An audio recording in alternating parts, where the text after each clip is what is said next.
So, everyone who's here, welcome to the second webinar of this webinar series. Healthy rivers need healthy activists. To start off, a few river collective updates, general type, as Nadia just said. The webinar from 2 weeks ago with Gabriel Singer is online on YouTube now.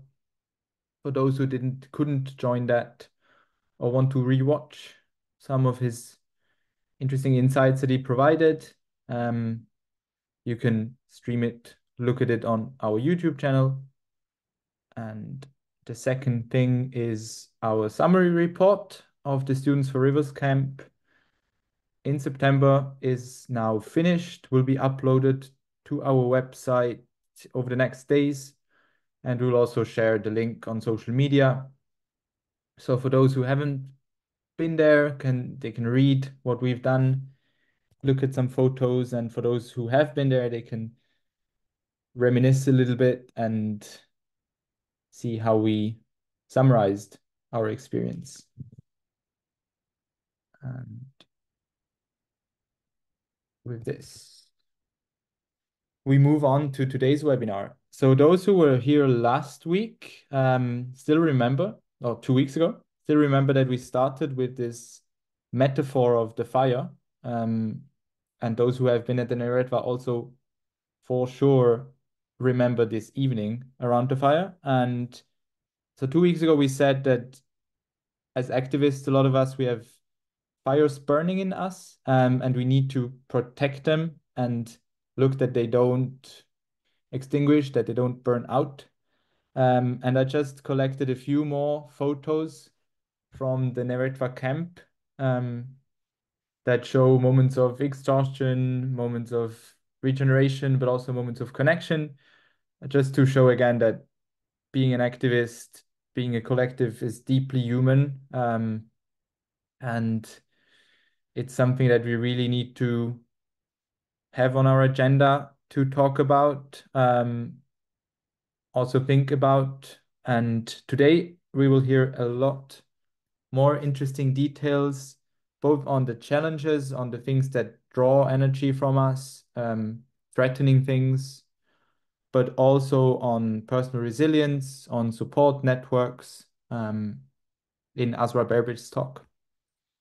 And the agenda is, again, we have 1 hour planned.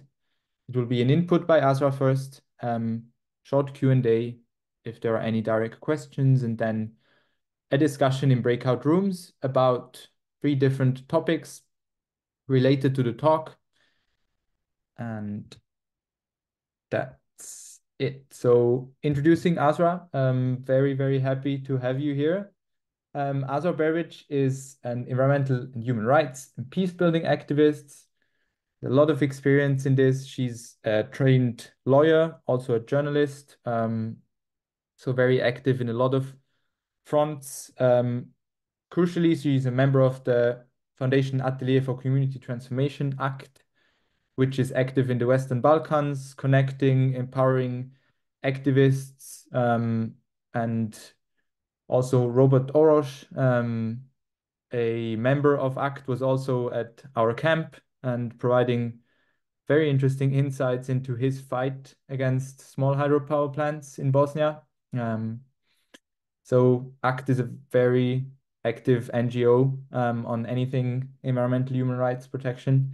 And I'm sure Azra will tell you more. And with this, I hand over to Azra for her input. Thank you very much for the kind introduction, and especially for taking the effort not to ask me anything to send you any information, but you found everything yourself. I appreciate that very much. And also, as one does, as an environmental activist, I do follow the work of a River Collective, and I have to say that I do very much appreciate everything that you do, especially the activity that you did at up at Neretva this fall, summer, and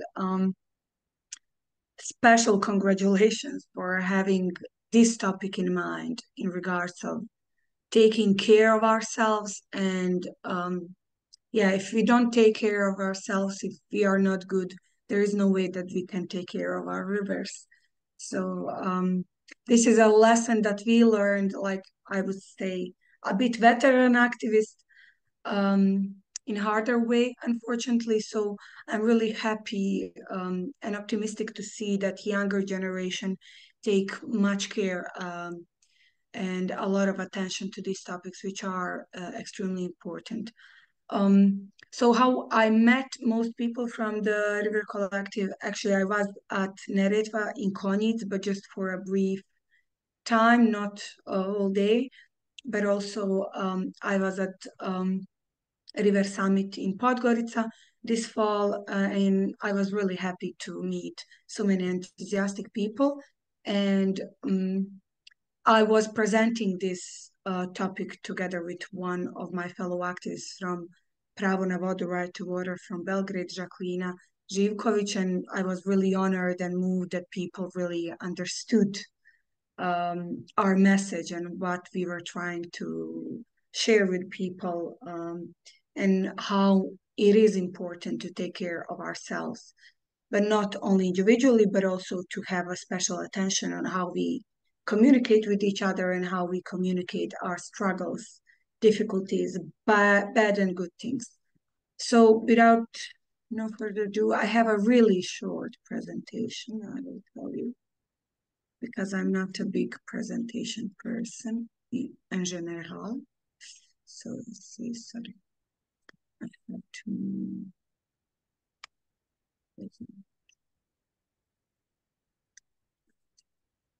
choose the wrong option. Apologies.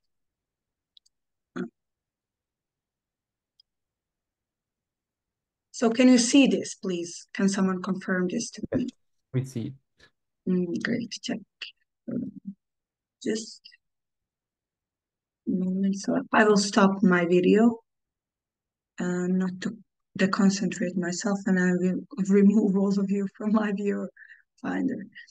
Okay, so I really like the title of which was not my idea, it was Samuel's idea, and I really like it. Healthy Rivers Need Healthy Activists, which pretty much summarizes everything, the main message, but also we call it, since I come from ACT and I'm an ACT activist, out of our challenges, we figured out that we really need to develop this program. That means, okay, we really have to build resilience of our fellow activists, and building resilience is really a wide concept.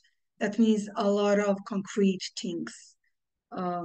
So what we are going to, I don't know why this doesn't want to. Oh, maybe I have to. Oh, of course. Sorry.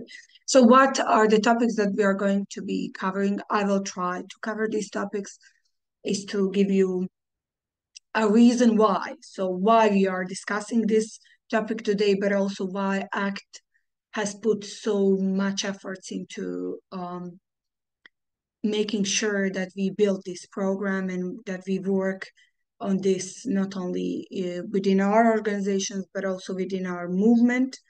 And when talking about the movement, I not only think about Bosnia and Herzegovina, but whole region. For the context, we have this, we call it Let's Defend Balkan Rivers regional alliance that was formed 3 years ago. Oh no, now almost 4 years ago, in Sarajevo, and it's there are more than 40 members from the region. So from Croatia, Slovenia, Bosnia and Herzegovina, Montenegro, Serbia, Kosovo, Albania. So, and we hope to expand the alliance, and everyone is of course welcome. And I will use this as an opportunity also to invite River Collective to join the alliance. But what we recognize that this is not only issue of ACT, an issue of our fellow activists, but also it's a issue of the movement that we don't often because we lack time and resources to discuss this. So we did really like a few steps back, and we were like, okay, this is a global issue and also a regional issue. So I will try to give you a bit of regional or global context for those who don't know much or haven't had a chance to inform themselves. Also, I will present to you ACT's Building Resilience of Activists program, and we will talk a bit how we can support each other. And we have, I assume you know, a group discussion prepared for you. So when it comes to like a global overview, luckily this is not yet an issue regionally, but unfortunately, how it seems like it might become one. So there is this big NGO Global Witness who does this, collects this data on the status of human rights of activists, environmental activists globally. So they too, now I feel like 2 months ago, they published this report. And according to their report and their data that they managed to collect, 196 environmental activists around the globe were killed last year, which is a really scary information to have. But it is our reality, and this is not the end number, unfortunately. As you see, since 2012, since they do this data collection, they have the information that over 2,000 there were over 2,000 documented murders of environmental defenders all around the globe. And unfortunately, this is not a definite number because there are many people who are still considered missing, and or we don't know what's their destiny, or their death was not documented in any way, so we don't have the information. But what they find is that most of these cases happen in South America and in Asia, unfortunately, but all across the world, pretty much so.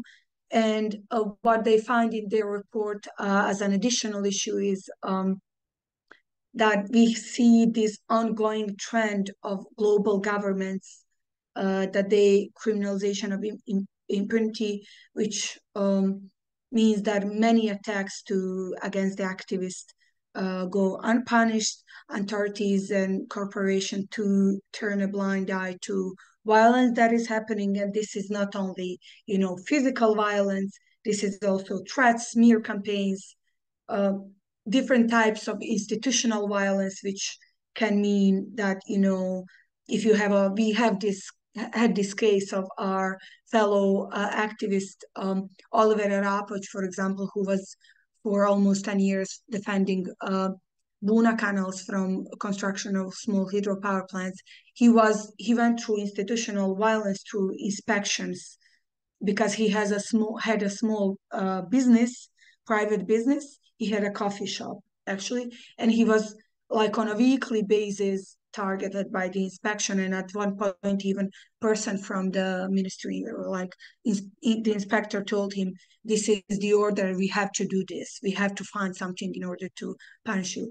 But this can be also, I don't know, you can be targeted by tax office. This was my experience, or different types of violence, or they just make it harder for you to, I don't know, to get any types of documents and support from the government or from officials in general. And especially there's this blind spot when it comes to violation of digital security of activists, and this is not a case only in South America. This is the case also in our region, and in general, physical violence of activists and their family members. And main reasons for attacks, as they found out in the report, is these are people who are defending, fighting against deforestation, land grabbing, pollution, and protecting of nature in general. And so to give you a regional context, I feel like many of you probably got this information, but I still find it important to share. And it's not, unfortunately, we don't have statistic data yet, we checked plans to do. We plan to do a regional research on mental health, state of mental health of activists, so level of burnout, how they are satisfied or dissatisfied with their working conditions as well, their private life, professional life, and everything else that affects our mental and physical well-being. But unfortunately, we still don't have this regional type of, data collection. Actually, in next 2 days, there is going to be a regional um, anti-SLAPP conference. So this is a bit, improvement that we do acknowledge these issues, especially when environmental activists are slapped, which is has been the case more and more in last several years. Solely in ACT, we have 5 SLAPP lawsuits against. So these are alleged, mostly defamation cases against activists, and mostly these lawsuits are pressed by the investor companies. So either domestic or foreign investors press these alleged defamation lawsuits. So within our team, we have 2 young activists, Sunčica and Sara, who are founders of Stop Construction of Small Hydropower Plants at Kasindolska River, which is a beautiful, pristine river in East Sarajevo. And they have these 5 total SLAPP lawsuits against them by these Belgian company, Green Invest. And actually next week, we have a main hearing for Sunčica in regarding these lawsuits, and we still wait to the dates of hearing of Sara. But in last, I would say 2 years, we had several other cases. So we had this one big case, alleged defamation case against Hayriya Choba, which is also an environmental activist from my hometown of Kakanj. She was targeted also with a SLAPP lawsuit by big British Australian mining company, Eastern Mining, Adriatic Metals. They changed their name last year. So, but we luckily won. We did a really aggressive campaign in our support, but we of course offered legal support, not only campaigning support, but we will talk about that in more detail in next slide. But we also have 2 other female activists have received a warning before the lawsuit. So interestingly, 2 activists also similar as Hayriya were fighting against activities of these 2 different mining companies. And these companies did geological exploration of the areas where the sources of drinking water were, like these really pristine springs are based, but not only springs, but also beautiful forest. Lately, we have in Bosnia and Herzegovina, especially, we witnessed different types of institutional attacks on activists in regards of change of legal framework. So this year, last year, but this year we see the results of it. The government of the Republic of Srpska have changed the defamation and put it in the criminal code. So now defamation, after 20 years of being not part of criminal code, is now again part of criminal code. So you now can be really prosecuted by a public prosecutor for alleged defamation. And I feel like 1 month ago, we had this one fellow journalist who really supports environmental struggles from East Sarajevo. She received a criminal charge, defamation, for alleged defamation by this one owner of this one company. So this is yet to become a big issue. Additionally, there is this law, so-called law on foreign agents, which Republic of Srpska is always using as a leverage, because they, in last 3 years, they put it 2 times on, on their agenda of the parliament, but they again revoked it, but they also always use it, and this might heavily affect the work of NGOs, not only in Republic of Srpska entity, but all across the country. So this space for work and active fight to protect our nature is, shrinking in a way. Also in Federation of Bosnia and Herzegovina, especially in Sarajevo Canton, there have been some plans to change law that legal framework for freedom of assembly, which can really greatly affect, our activities, as you can imagine. So they would restrict the locations where you can protest, for example, and make it even more complex to organize a protest, because they would request more things from you. From the start, for example, in Republic of Srpska, in biggest city in Republic of Srpska entity, Banja Luka, you can be granted permission to organize a protest only in two locations in the city. So if you want to, address some issues and problems, I don't know, in front of the National Assembly of Republic of Srpska or the government, you can't do that, because you can only protest in one central city park or in one central area, like a square in front of one big shopping mall. So it is an issue. Around the region, unfortunately, we see also the rise of SLAP lawsuits. So, for example, in Serbia, we had some activists who have faced dozens of SLAP lawsuits. So, singular activists facing dozens of SLAP lawsuits.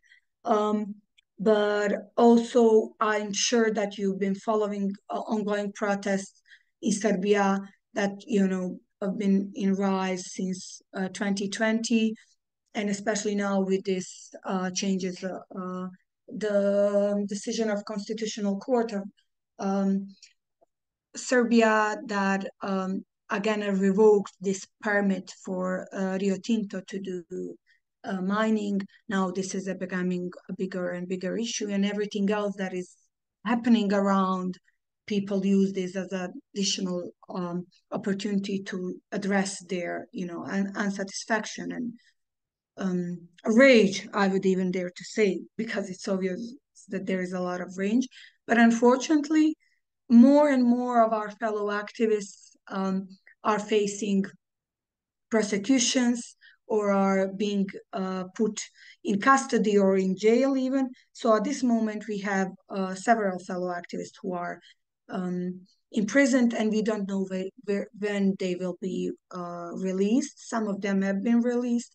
So this is the latest arrest. But you might recall this summer that we had this situation where three activists, Ivan, Yevgeny, and Nikola, were also sentenced to prison to 30 and 40 days, but they were later released, luckily. But this is becoming ongoing issue. Now, unfortunately, in Serbia, want to change the criminal code.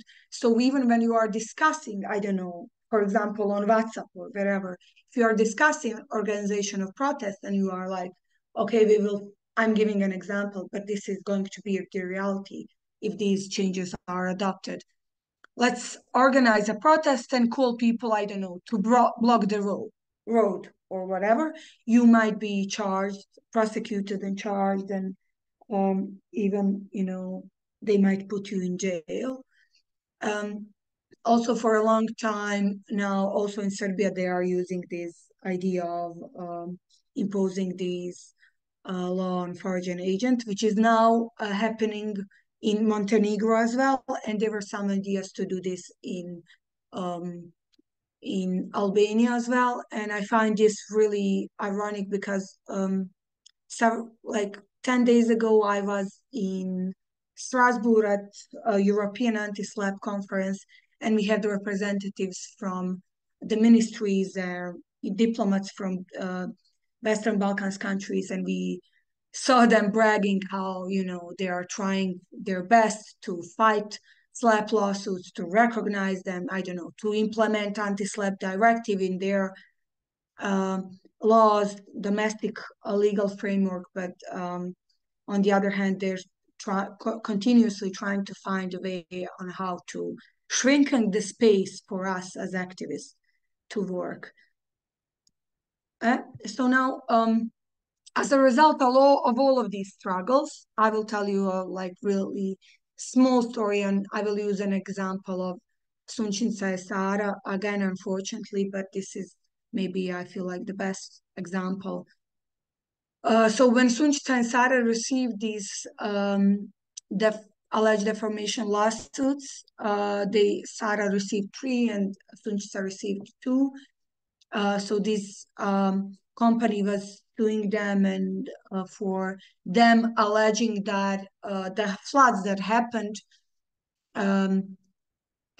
might be also caused by the construction of small hydropower plants. So this is their main argument, that they were not, their activities didn't cause the floods. So nevertheless, at the beginning, they didn't inform all the activist networks. So the Coalition for Protection of Rivers of Bosnia and Herzegovina, not everyone was informed, but they really informed only few people within our movement whom they're trusted, really. Also, the journalists who have covered this issue also received the warnings before the lawsuits. But journalists decided to, publish the dementi and they removed the content. So the company didn't proceed with the lawsuit, but they did proceed with the lawsuit against Sunčinca and Sara. So this happened in 2020. This is still ongoing case. So this just gives you a clear picture on how disruptive this can be, because you have this for years over your head. So at that time, we saw how this heavily affected their well-being, general physical and mental well-being, but also they didn't want to share this information. They didn't want to go public because they didn't want to share this with their family members, because they were scared, their parents are going to be worried. And then again, as parents out of worry often do, they say, why you have to be the person of this fight, why you have to always go and step out to talk about is, are there any other people? This is an usual rhetorics from our parents, but this everything comes from worry. So the request by the company was to, I don't know, for both of them to pay around 5,000 euros for the damages that were so-called alleged damages that were caused to the company. And we then figured out, okay, we have to offer them more than, I don't know, legal support. So what was the case? They decided to go public with this when they got the dates of preparation hearing. So their first appearance before the court.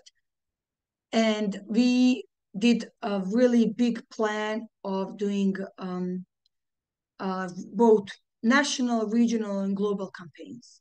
So we wanted to inform everyone that these 2 young students who are activists, really brave young women, were attacked by these big Belgian company. So we made a plan to do this. We also, of course, ensured that they have a lawyer, practicing lawyer, and that we will, like within our network, we will cover this cost. But also we figured out that we have to inform the public about this issue.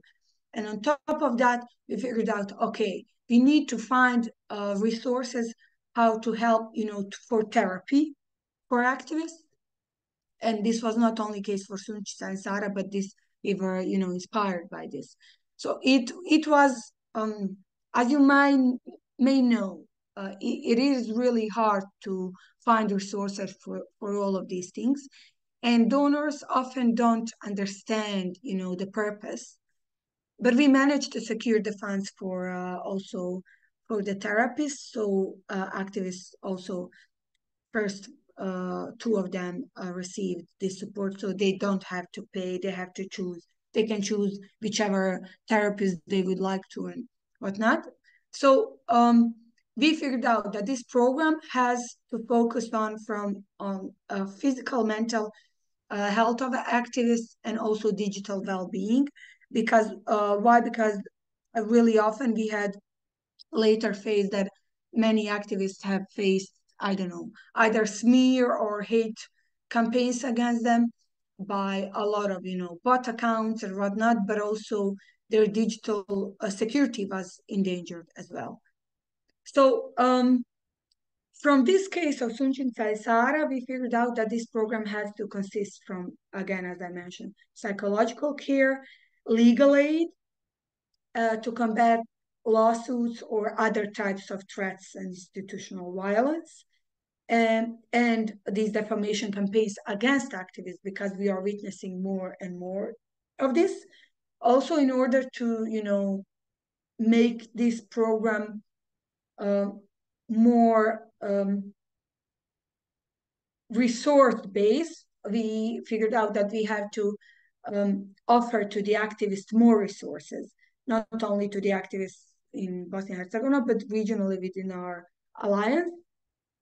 So we did several activities. So last year in December, ACT organized this program for the activists from the region, not only environmental activists, but mainly environmental activists, and where we focused on preventing burnout, how to foster resilience tactics, and we did a creative workshops to empower activists, I don't know, to share their emotions, to find their creative side and whatnot. But we had therapists with ourselves. We had people who did, really intense research on these topics to share really guidelines how to recognize what are healthy and unhealthy boundaries within our teams, and individual healthy and unhealthy boundaries, and how to, create healthy boundaries when it comes to doing this job and when it comes to exposing ourselves.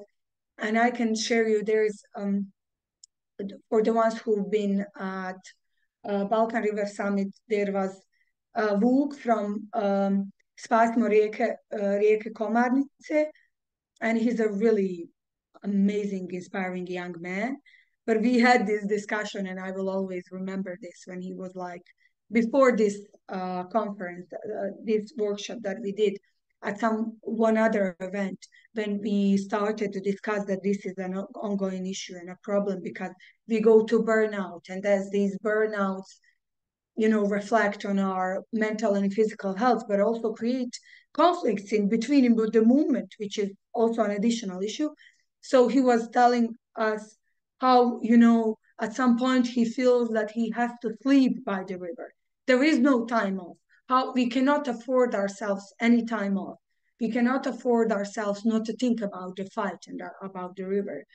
And then me and my colleague Leila, we told him, yes, but without you, there is no fight for the river. And if this fight only depends on you, you should ask yourself whether this fight is worth fighting for.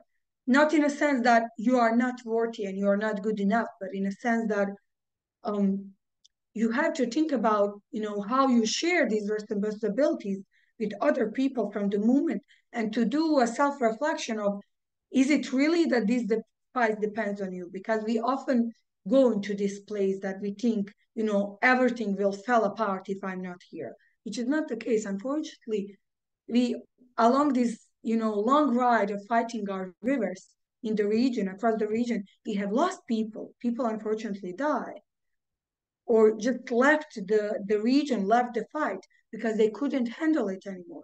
So we need to really understand that fights can continue without us, but we have to do it for ourselves. So, to do a rest and respite for ourselves, to do, I don't know, team councils, to discuss these issues and challenges that we are facing. Because really often, as an activist, I can say this from a place like where ACT is now, we have really, I feel like, almost 20 groups now across the country that we work with. And not only across the country, but also in Croatia. And we have our fellow activists in Serbia and Montenegro that we also support. And this is challenging. And besides the fact that you constantly have to be on the field to be there for your fellow activists, you also have to deliver a lot of these other things. So legal aid and support in, fighting these cases legally, doing campaigns, so creating content constantly for them, campaigning, advocacy, communication with institutions and whatnot. So this is a really really wide range of activities that we have to deliver in order to preserve the fight active and to win the cases. But this is not easy.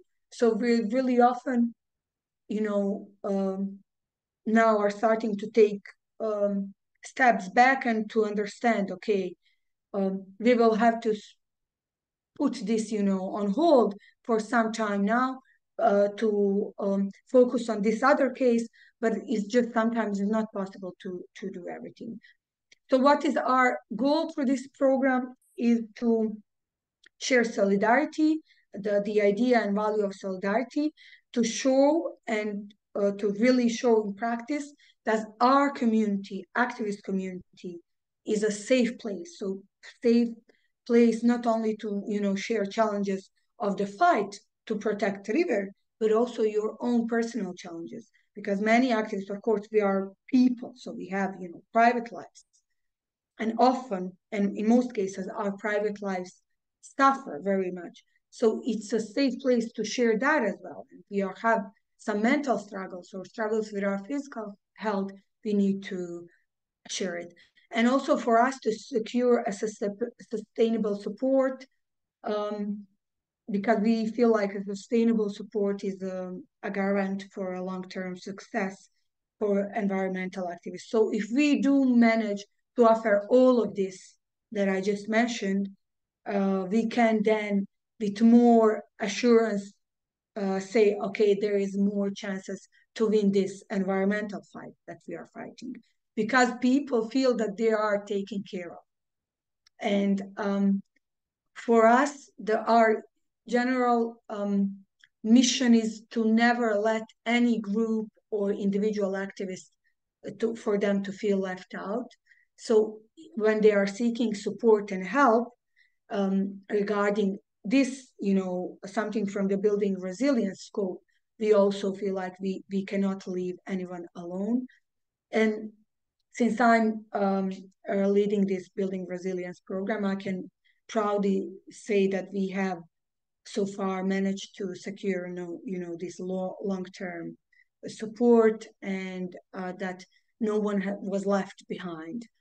As the same in a case, giving these other types of support when there is an environmental fight or environmental struggle. Why is this important is, like, I can tell it from my personal experience. I was someone who was always available to everyone, always, no matter the time, the date, whether I'm vacationing or not, if weekend, I don't care, or during the night. So I was always available. And so if I was not the person who had the information or had the way to help someone, I was always someone who knows someone who can help this person. So and mind you, I'm not only an environmental activist. I've been in this area of human rights activism for more than a decade. So for me, it's been a long process of self-reflection. First, why am I doing this? Always, and why am I always available? Which of course makes your life battery lower. But I did a self-reflection. I was like, okay, this also gives me a sense of validation. So I do receive validation through this, and this is not healthy. But this is really specific individual. This doesn't mean that this is everyone's, um, situation, but this was in my case. And I was, according to my therapist, chronically exhausted. So, you had to communicate this, and really often we don't do things for ourselves, in a sense that we don't often put a lot of time and efforts to take care of our other interests and hobbies, because I would very often hang out with my friends and then again discuss these topics that are in the scope of my work, which is also not good at all. I know that now. So it is a big challenge, I have to say, both individually and as an organization. But I can say from when once we decided that this is our strategic goal, we first started taking care of ourselves individually and as a team. And we now, I can say this is a safe space. Most team members have regular therapy session, which are paid by the organization, but also other activists from other organizations and groups, activist groups, receive this help through this program that we secured. Also, all the activists that have faced these SLAPP lawsuits or warning, we secure them that they did had from the beginning really stable legal support, in a sense that the lawyer that was handling their case was giving them security, sense of security, that this is going to be good. But also we did campaigning. So how we do campaigning, it's also trying to show to the investor that these people are not alone. So we do this regional campaigning and global campaigning. For example, for Sunčica and Sara, we did a campaign in 3 languages, so in German, French, and English as well, not only in our language, this regional language that all of us understand. We call it our language. We did it also globally, and we had more than 140 organizations from around the globe to sign this letter of support. We had 2 UN special rapporteurs write reports on these cases. So the special rapporteur on freedom of expression and special rapporteur on the state of the human rights activists.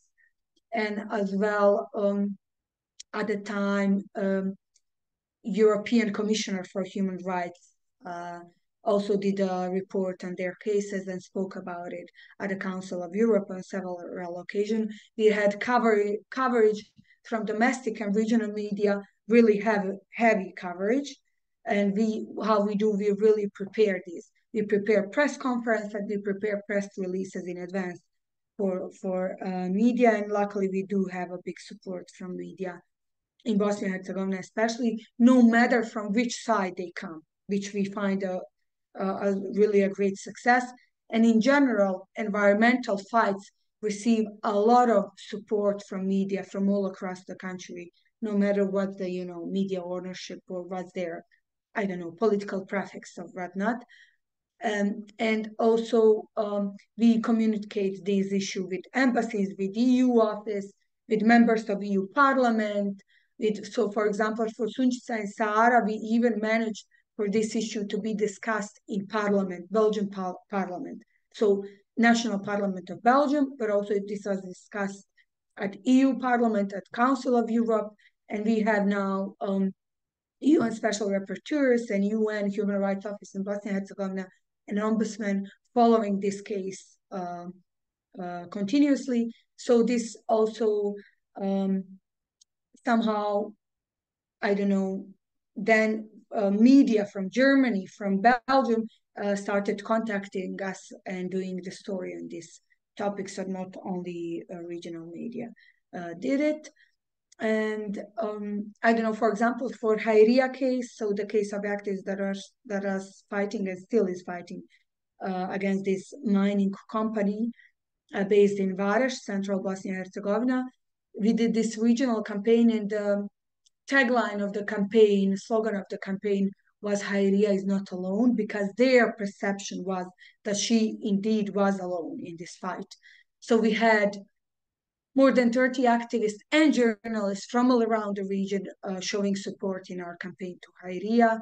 We then gathered a lot of attention from media, and more and more media started showing interest in this case in general, and if I run that case, because I will give you a short context. For due to the activities of these mining company, people are in next neighboring municipality of Kakan are in a really big fear that the water is polluted because by heavy metals, because we on one occasion we had this report by a public water company in municipality of Kakan. So this river flows and its tributaries flow around this mining site and below the mining site. So now 35,000 people don't even use the water from the public grid, which was never the case, even during the last war and during the Second World War. This was never the case. So people now use alternative sources of water to use it as drinking water, which is a really big irony because Bosnia and Herzegovina is sixth country in Europe, according to the sources of drinking water. And this area is really, especially, really rich with drinking water sources.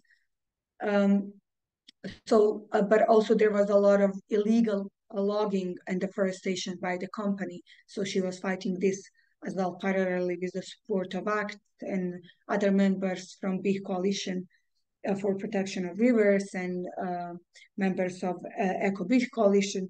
But still, this is, this seems to this company as a fight of a singular person. And on top of that, a lot of activists who were in communication with her received these warnings and advices, we might say, from foreign embassies who are in support of this company.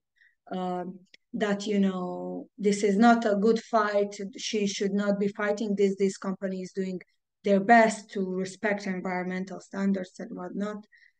But yeah, we did this full campaign for her, and this resulted at her winning the case because the company at some point decided to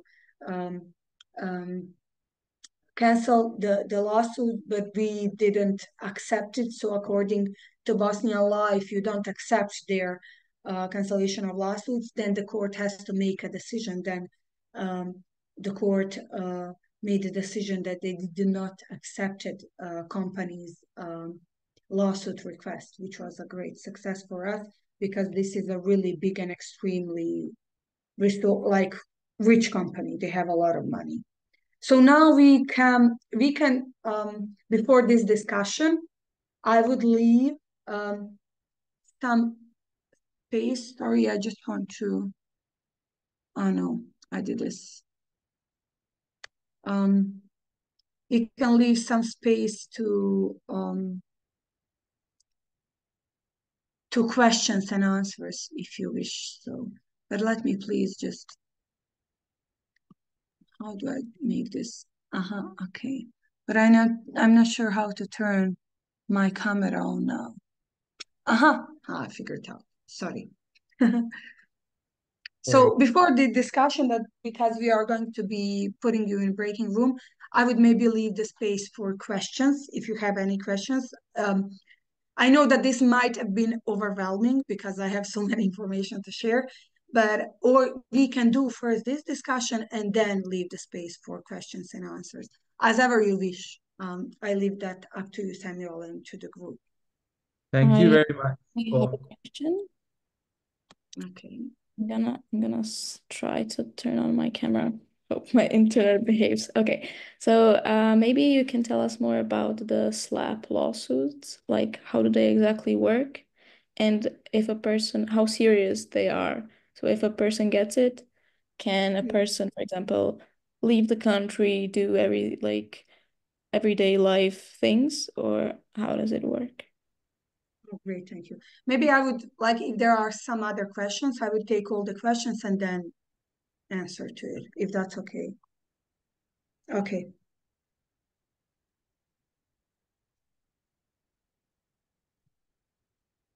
Anyone else has a direct question? Yeah, it's also okay if no one else doesn't. Yeah, okay. Yeah, so basically, I use this, short-term SLAP lawsuits, but it's in most cases is defamation cases. against activists, but these are strategic lawsuits against public participation. So this is a short, we use short-term SLAPP lawsuits. And this has been ongoing issue. So there's this one, I will give a bit of context. There's this one big European coalition called CASE. It's European Coalition Against SLAPPs in Europe, called CASE. And ACT is a member of the coalition. Unfortunately, so far, the only member from Bosnia and Herzegovina. But unfortunately, not many organizations are, or journalist organizations are members of the coalition. But this coalition was formed as a reaction. I don't know, some of you might know this, but some might haven't heard because you've been young, really young.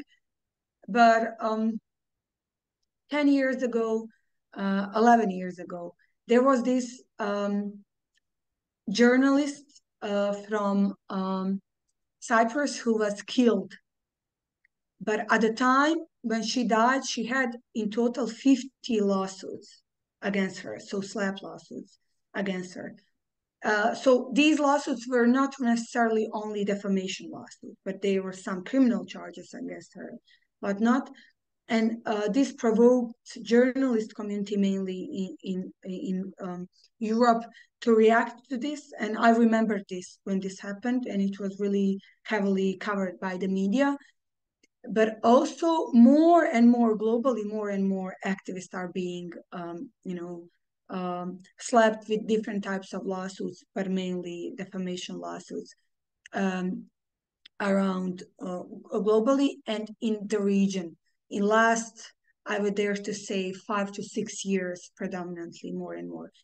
Before, this used to be, tactic as a, in between politicians or some companies, rarely against journalists, but not that often against activists, especially not against environmental activists.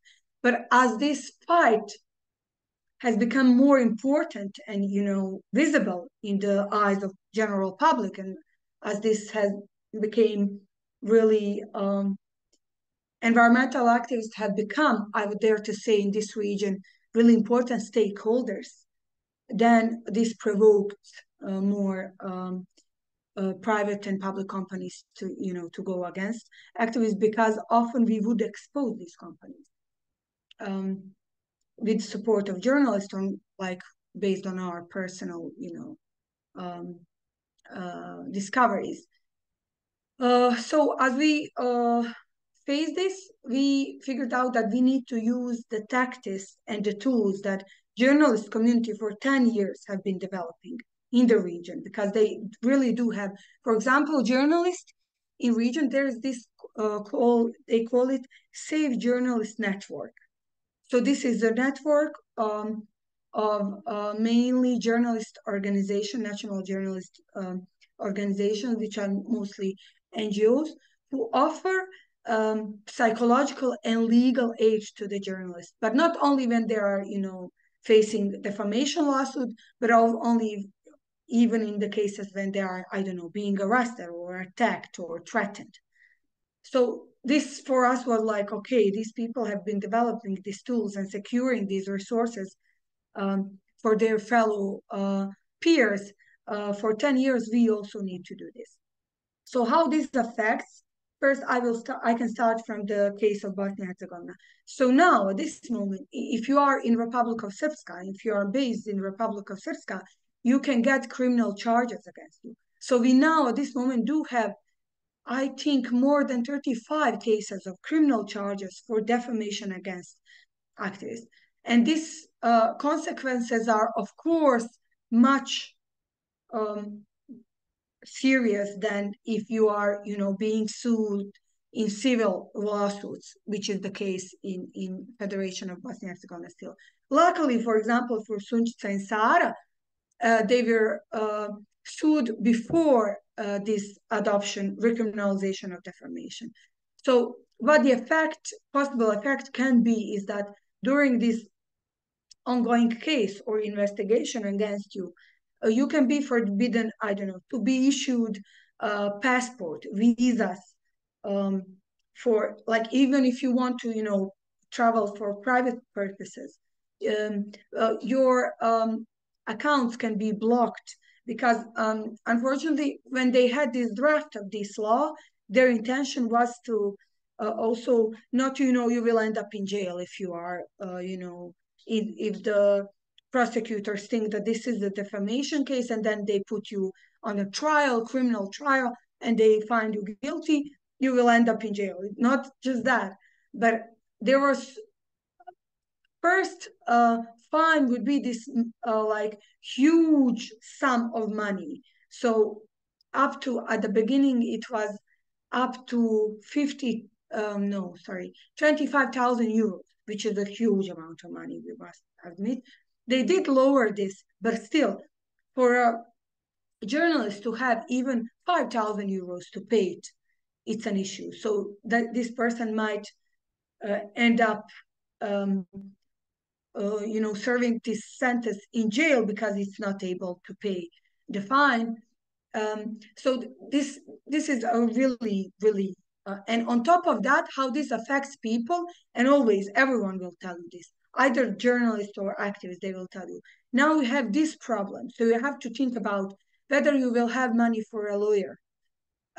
You always have this on your mind, so you are being exposed, targeted, and during the process, so this is now case with Sunčica and Sara, but this is the case always. So these companies have a lot of resources and have a lot of money. So they don't mind if this lasts for 10 years, you know, because they can pay their lawyers. And what they always do, they try to make these court costs as big as possible. So they would suggest, ask from the court to have these experts to reevaluate certain things. So for example, at this moment, for Sunčica and Sara, they proposed for Sara 4 experts and for Sunčica 3 experts. So this is in total 7 expertise that someone is going to have to pay at the end. And this is tens of thousands of possibly euros. And if this is the case, if you lose the case, you have to pay it. Not only the court, the money that you have to pay to your own lawyer, but you have to pay the lawyer of the contrary party, and you have to pay the cost of the court, and you have to pay the cost of all the experts. So this might, and on top of that, you have to pay, you know, this money that the other party requested, you know, to compensate their, you know, not expenses, but damage that you did to them. So this might end up, you know, as a really huge lump sum of money.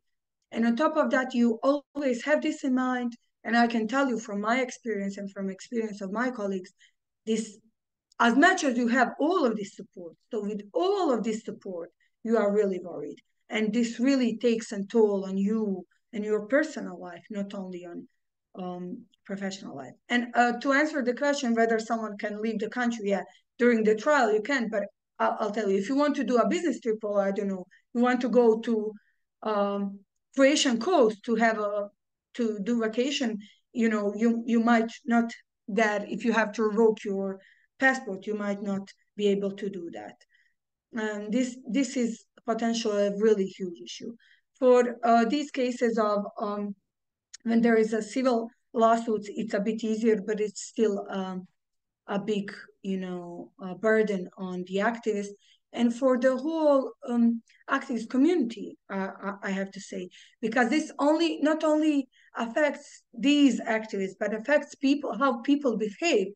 Now we see the change in behavior of people. People are more scared how they, you know, go into public on this issue, how they speak on this issue, because they are scared that they might you know, receive these slap lawsuits. So this is of course the goal of the investors in general, to do for you, not only to censor you, but for you to do self-censorship, which is really a deep issue. And this is issue not only in activist community, this is issue in, you know, journalist community as well. I hope this really short answer elaborates everything that you was wondering. Yes, thank you. Yes, I think at this point we're a little bit behind schedule and we're down Yeah, I'm to sorry. no problem. And we're down to 12 people. So I suggest we can also discuss these questions just here with the whole group. Just quickly introduce the questions. So question number one is focus more on the mental and resilience side, how we can personally protect ourselves, protect each other. Second question is very much about what Azra just talked about SLAP lawsuits, about the public awareness that they built very successfully with ACT. And the third question is, again, then tying all of these together, how you can build up a support network and how we can create one in our own communities. So I would just open the floor if someone wants to share a thought, to share a question related to these three questions, to share an experience. Sorry for me for being sharing this private chat, but I had to share this opportunity with my colleagues that was shared in the chat. Sorry, activists from our team. Yeah, so maybe we don't have to do a breakout rooms. What do you think, Sam? Maybe No, to, I think so. yeah, to discuss it like, yeah. So if someone has anything yet.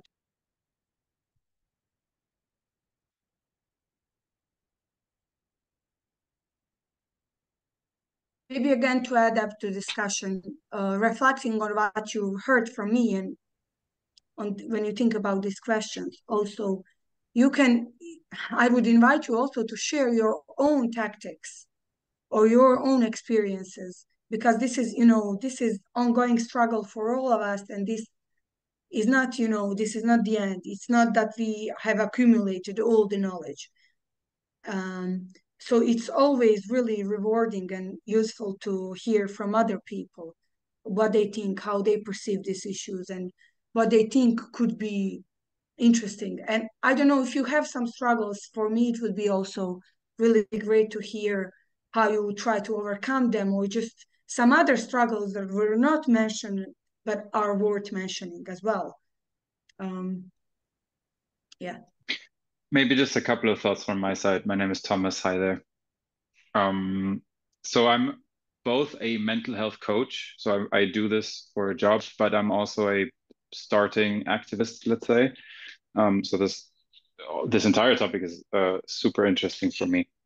I'm based in Argentina right now. I'm originally German and Polish, but based in Argentina, and I work with two organizations which are both for native plants and for river restoration and river water quality monitoring. And one of the issues that I see, especially in such a setting where the entire context is so hostile, the laws are against you, organizations are against you, and then you even see these lawyers mocking or bragging about what they're doing, but in fact the system is so broken. I see there's a lot of frustration and a lot of what somebody might consider a failure if you do get all of these lawsuits and all of this resistance. Many people feel that what they did was not enough and therefore they failed. And I think that as a basic mindset is somewhat something that can be spoken about, something that can be discussed in terms of what do I set as my goal? Is my goal to win and get the reward or whatever, or is my goal to do whatever I can in this context that I'm in? It's just a bit of a mindset shift, I guess, to set your goals in terms of I'm doing the best that I can, but there are certain things that are outside of my control or outside of my circle of control, and I can just not um, influence them, right? I cannot influence the judge on his or her judgment on the sentence, but I can influence what I give into the process. So that is just one thought that I had about let's say objectives and how to do this. The other thought that I wanted to share was the community support, which I find the social backup is a huge part of stress management and mental health. And doing what one of you in the beginning, you mentioned the workshops about sharing emotions with other fellow activists, I think is an amazing way of fostering emotional intelligence and to really see I'm not alone. We are all human. We all go through similar things. And just being able to exchange and have this support from community, the social support is a huge thing. So thanks a lot for your work, Azra. I really enjoyed the presentation and seeing what you do there. All the support that you give, amazing. Thanks for that. Thank you very much. You did point some really valuable. This sense of failure is really present, unfortunately, and despite us being perceived as these superhumans in our communities, I feel like this just adds up on this sense of failure in case. Thank you very much. This is a really interesting point of view, and yeah, I agree completely. Like the community is the most important, so we have to preserve community healthy in order to have this support. Yeah, and that although this is a struggle, especially in Balkans, I have to say, people have a lot of transgenerational trauma that they bring with themselves, and it's not easy to create a safe space for people to share their challenges, especially emotions sometimes and vulnerabilities, which is actually at the end when you go through the process very rewarding, but it is a huge challenge. Thank you very much, and thank you for your work. I was amazed by hearing what you are doing, especially at the place where you are. So I'm hoping to come to South America next year. So yeah, we might see each other. I don't know. Always welcome.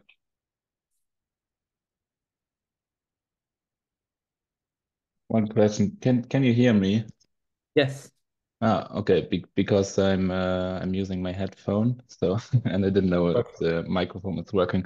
So thank you. First of all, thank you for your presentation. It was very interesting. So for me, one thought I have is I think it's very important, as you said, to be surrounded with same-minded people, because when you're fighting alone for a cause, I think the worst thing that happens is that you feel alone with your energy.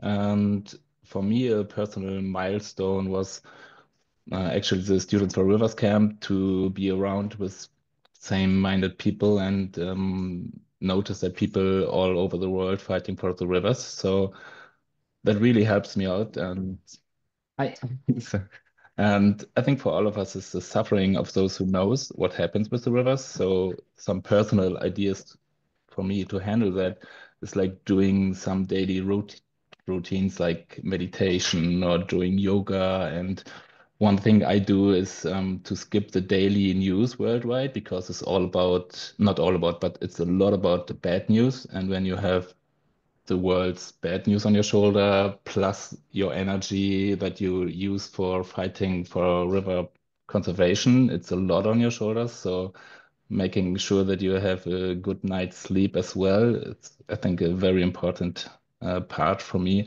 So I try to take care of some of those parts. Mhm. Yeah, sorry, I changed the slide. Yeah, I fully agree. I didn't touch up on these really basic practical things, but I think, yeah, this is really worth mentioning, because as complex this issue might seem, the solutions are really often really simple, as it usually is, but it is a huge challenge for people to, make these healthy boundaries, to say, okay, I'm not going to be exposed to bad news. I'm going to sleep well. I'm not going to sacrifice always my sleep. Of course, sometimes you have to do it, but not always. To make it, a priority, to have your time for yourself, which is not connected with your activism, time with your friends, to speak on topics that are not related to your job. And it is a challenge. As much as it seems, it's simple, it's not simple, unfortunately. So thank you for mentioning this. I also know of some fellow activists who also shared that for them, meditation or just having time for themselves really helps.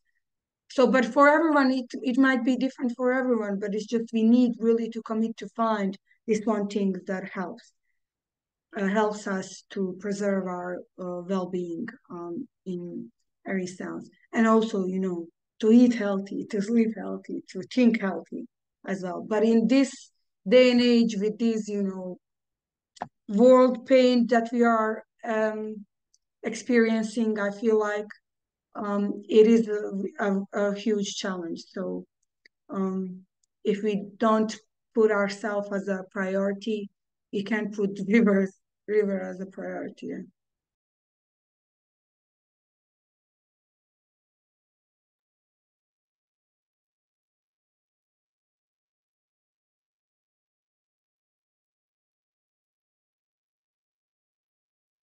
Yeah, if nobody else has something to say right now, I have a difficulty to add from, I think, the work for River Collective now.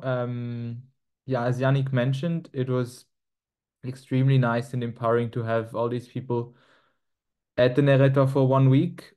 But then again, the River Collective people are spread all over Europe, and it's not easy to feel this social support if you are a very far spread collective, and you're mainly meeting online, things like this. So yeah, if anyone has ideas about this, because yeah, that's personally for me not so easy, yeah, because you don't meet in person a lot. You cannot just discuss something over a coffee, which is really important.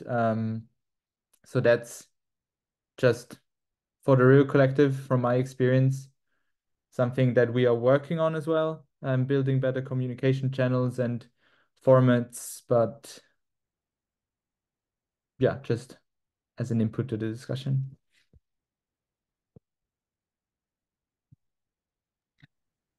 This is really interesting point of view, which is really unique to you, to your group, but are very much valid. I'm not sure, maybe this is not the best way, but you can consider it as a group. Because I will tell you that what as a team started to do is this. We learned about this tool that is called Council. So you can look it up and see what are the rules of Council and how to act upon it. And I can share it with you, Samuel, so you can share it further with the group. But it's really good. Of course, it's better when it's done live, but I think it could be not to make it thematic. You can, like, counsel is really important because you have to listen from the heart and speak from the heart. So you don't have time. You have to listen to someone who's speaking. So you don't have time to think, what are you going to say? Do you really share your own struggle, whatever that struggle might be? But you would have to someone who would have to volunteer and be really good into leading the group and counsel, and you can change that every time. But I think that it would be really valuable and healthy for you as a group, because you are in different stages in life, and I met some of you and I really admire, like, because you come from so many different backgrounds, it would be great to change. Not only, not to discuss about activism. You, of course, can do that, but to discuss, to everyday struggle, it's okay. But of course, you have to secure that this is a fully safe space for everyone. And usually the person who is leading the council is the one who is. And something that you hear from someone else might seem to you, as not important, but actually at some point you understand how that also affects you, how that's also relevant to you. So I would encourage you to try that. And maybe if you have any gathering in Bosnia again, we can arrange to do that as well. Our team members went through training for this, but by, I would dare to say, like top person in the world. We were really privileged. We were invited to be part of it, but it would be great to also transfer this information and knowledge with someone, and it's a learning experience for everyone. And we understood once we went through the experience that we already did this practice, because this is a practice of ordinary people in our communities in general. It used to be, but we just somehow lost it. And so I would advise to try to look it up. I can share some resources on it. So I don't know. Yeah, you can follow. There are these groups who do this as well. I don't know. I know, for example, in Vienna, there's a group of people who does this. So, and across the Europe, I'm not sure where else. I feel like in Turkey, in Greece, in Portugal, there are also groups. So you can try to do that online. Yeah. That's very helpful. Thank you.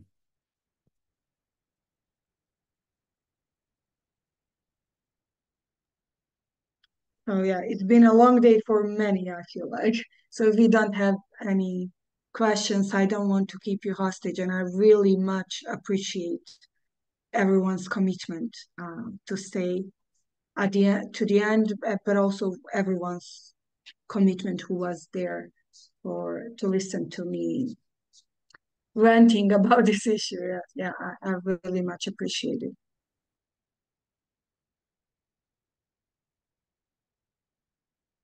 Thank you very much for taking your time and putting your heart into this and sharing all of these rich experiences from so many sides and so many struggles. And yeah, I'm still need to let this sink in. Very interesting. Someone has last questions, last comments? Otherwise, of course, Azra just sent her contact. Yeah, I figured out that I haven't showed you the slide where are my contacts. I shared it.